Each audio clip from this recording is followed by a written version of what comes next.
तो बच्चों चलिए प्रश्न को देखते हैं। प्रश्न दिया है, तंत्रिका तंतुओं के द्वारा तंत्रिका आवेगों का एक दिशीय स्थानांतरण होता है। यह कथन सत्य है क्योंकि मेडुलरी शीथ द्वारा तंत्रिका तंतु कुचालित होते हैं।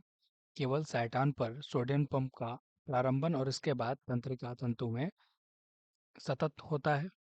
न्यूरोट्रांसमीटर डेंड्राइट्स के द्वारा निकलते हैं, ना कि एक्सान के सिरों द्वारा। न्यूरो ट्रांसमीटर एक्सान सिरों द्वारा निकलते हैं, ना कि डेंड्राइट्स के द्वारा। तो इस प्रश्न की मुख्य अवधारणा को समझते हैं। मुख्य अवधारणा मुख्य अवधारणा की अगर हम बात करें तो यह आवेग की आवेग या तंत्रिका आवेग जो होते हैं उनके बारे में बात की जा रही है। तो तंत्रिका आवेगों की गति से संबंधित है।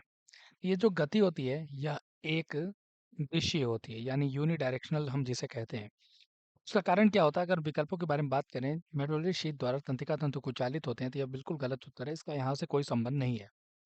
केवल साइटान पर सोडियम पंप का प्रारंभन तथा इसके बाद तंत्रिका तंतु में सतत होता है, तो ये गलत उत्तर है क्योंकि यहाँ पे साइटॉन से भी इसका कोई संबंध नहीं होता, क्योंकि हम जानते हैं कि ये जो आवेग होते हैं एक तंत्रिका से दूसरे तंत्रिका में गति करते हैं सिनेप्स के माध्यम से।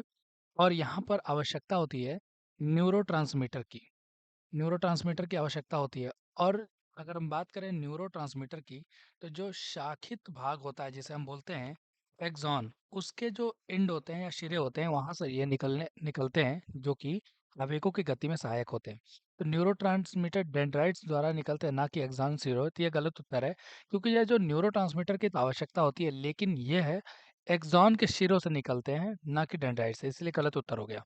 न्यूरोट्रांसमीटर एक्सॉन शिरों द्वारा निकलते हैं, ना कि डेंड्राइट द्वारा। यह सही उत्तर है क्योंकि न्यूरोट्रांसमीटर के बारे में बात करें तो यह एक विशेष प्रकार के रसायन होते हैं जिनके द्वारा आवेगों की गति में सहायता प्राप्त होती है। तो हमारे प्रश्न का सही उत्तर है विकल्प डी।